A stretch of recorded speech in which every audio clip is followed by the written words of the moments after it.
what's going on, everybody? CFC DP, your host, back on the channel. It took a little bit, but we are back to talk about Chelsea. And oh my God, is there a lot to talk about. It was 0-1.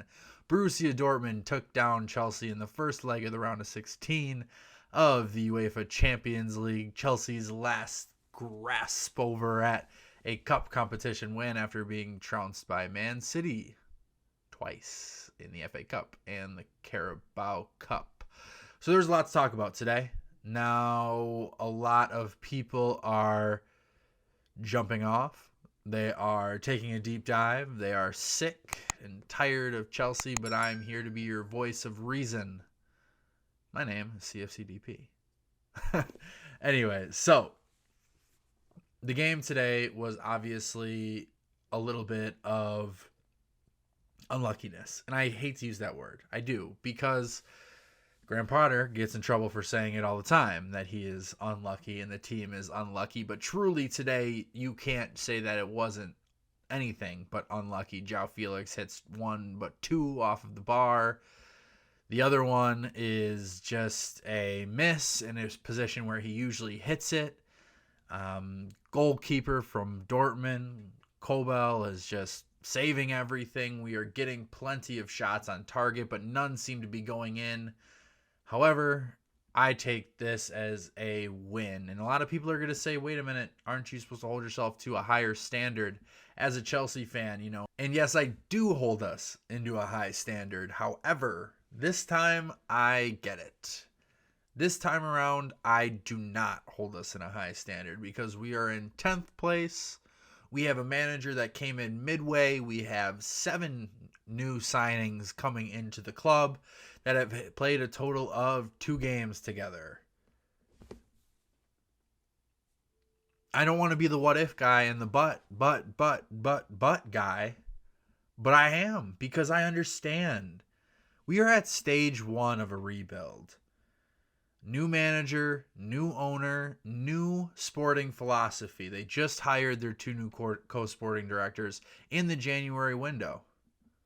Now, they kind of had an idea of what this plan was going to be, but once they switched from Thomas Tuchel to Graham Potter, everything changed. You are now switched from a win now mode to we are in a project mode. And people don't understand that switch just happened like that. Should Chelsea have bought in Koulibaly, Sterling, Aubameyang, Cucurella if they knew that they were going to fire Thomas Tuchel? No, they shouldn't have. And that's an error. That's an error. But if they didn't know, and it was a true sporting issue, as we saw kind of reported after Tuchel got fired and a butting of heads and Tuchel not wanting to work, I get it.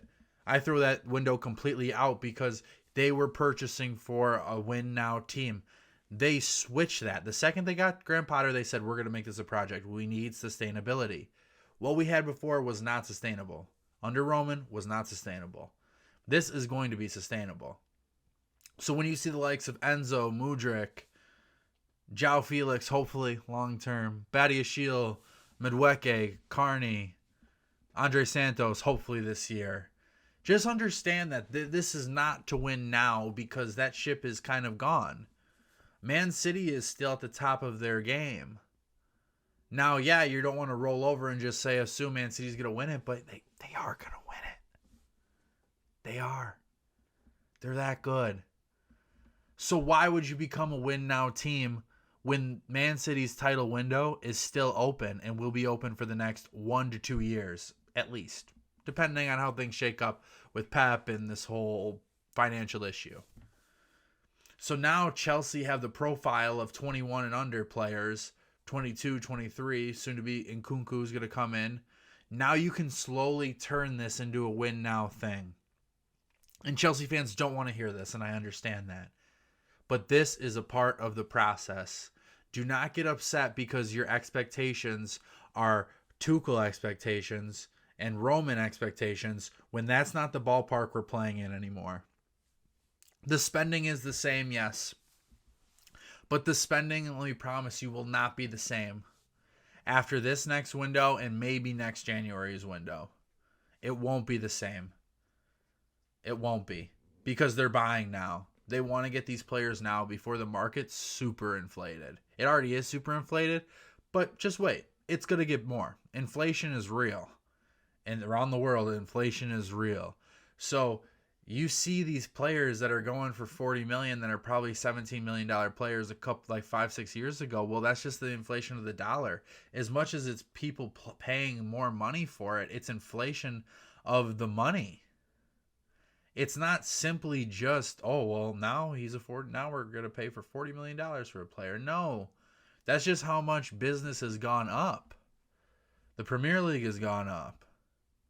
Anyways, I'm getting outside of the game, but you get what I'm saying. This is a purchase now for great success later, and we cannot be judging this as the final product, and we can be disappointed that we're not seeing some strides as soon as we want, but you have to take your foot off the gas a little bit, because there's been no preseason. There has been none of it. These are new players coming in with old players. There's so much squad rotation required because there's so many players.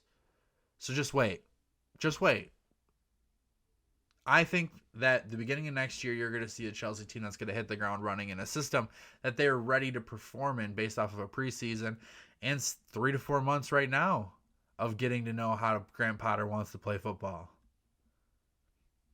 That's just what I think. Now to get into the game a little bit. I think that João Felix needs to be signed tomorrow. There needs to be an agreement done, because he is the key to unlocking defenses that we've been looking for however many years.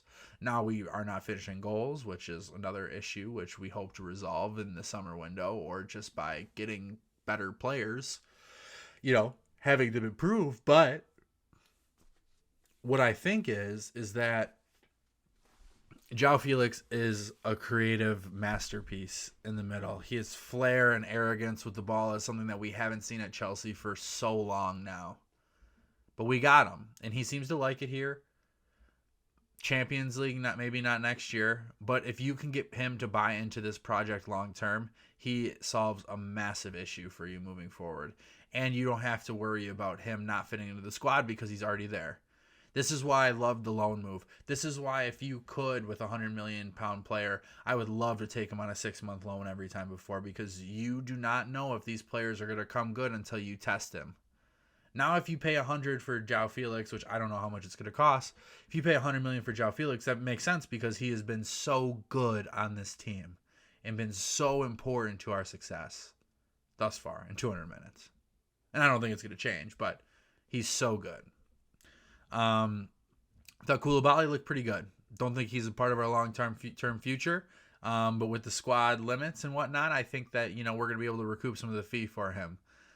He definitely looked pretty smooth out there. Didn't look as shaky. I think playing in Europe is just an easier proposition for him rather than the Premier League. I think he was a little nervous at first. A lot of new environment. You're in Italy for a decade or whatever. It's going to take some time to change, but I think you'll be able to recoup a fee on him. But I would probably sell him sooner rather than later, because the later you push it on, the later that he's going to, the older he's going to be, and the less you're probably going to be able to command for him. It was nice to see Ben Chilwell back. You started to see some of that interchange between Felix, Mudryk, and Chilwell on the left-hand side, creating triangles, which was important. Which was important to see, because you're starting to see chemistry build between the players. Mudryk, I don't know if he was that good. I think that sometimes his flair stuff kind of hinders his fundamentals, which is a problem. Because I think if you are going to be a world-class player, you need to do the fundamentals world-class, and then you can add the flair afterwards. So I think he's just trying to feel himself out too, so I'm not too concerned at this point. But he did look nice with Chilwell, linking up a couple times, and his speed is a real threat. And the other players just kind of did their job. I thought Loftus-Cheek came in and did a really good job in the midfield. Dortmund was just very open. I mean, they were so open. It was kind of hard for me to really judge the performance, because I just don't think Dortmund's a very good defensive team, and they were lucky to get away with a clean sheet. We had a 2.05 XG. They had a 1.43 XG. I think we should have beat them by like 2 or 3. And I think that if we go back and play the same game at Stamford Bridge and we finish some chances, I think we're going to be okay. I really do. If we don't go through, obviously you'll be disappointed. But I don't think this is on Potter. I think this is just on the players finishing.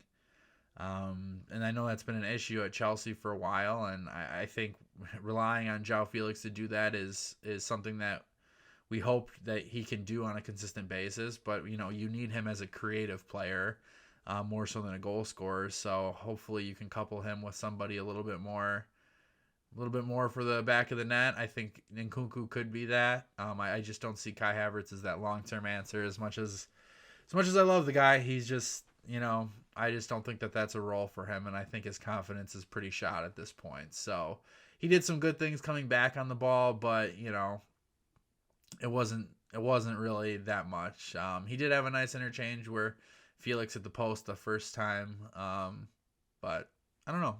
I'm not too worried, and if I feel like I'm too lackadaisical about this, maybe tell me in the comments below if you feel that. But I just don't feel like we should be in a position where we're concerned about this. This is the process. Today was a win. You saw strides of interchange and people moving and Enzo looking good and Reece and Chilwell back. I mean, this isn't our squad moving forward, really, with some of the other external players like Ziyech and Havertz and, Cucurella, maybe Koulibaly. You start slotting in some of these other guys that didn't make the roster, and you got a really dangerous team. So let's hope that at Southampton we can take care of business and not drop the ball. Let's hope that we go to Tottenham and give it to them like we usually do. And then you go to Leeds, and they'll have a bit of a new manager bounce maybe, but that's a challenge that you got to go in and try and get your best 11 because March 7th is going to be coming up quick. We got a job to do. I think that we can batter them. Really, to be honest with you, their defense is just horrible. Their midfield, Bellingham is good, but there was just no real resistance from the midfield. It felt like Enzo and Ruben could kind of control it and do what they want. And maybe I'm not seeing the game correctly. So if you think, like I said, please comment. Let me know what you think. But I'm not too concerned. I'm pretty excited about where this group is going. And I don't think if you're saying that there was not excitement or promise, then I just don't think you're watching the same game as the most of us. Anyways, I just want to thank y'all for coming back to the channel. We're hoping to get a lot more content out for you coming up. I finally moved, got my setup ready, and ready to give you some awesome content about Chelsea. Good things are coming, I promise you. So like, subscribe, comment to the channel, follow me on Twitter at CFCDP1, and we'll be all right. We're going to get through this. All right. Thank you.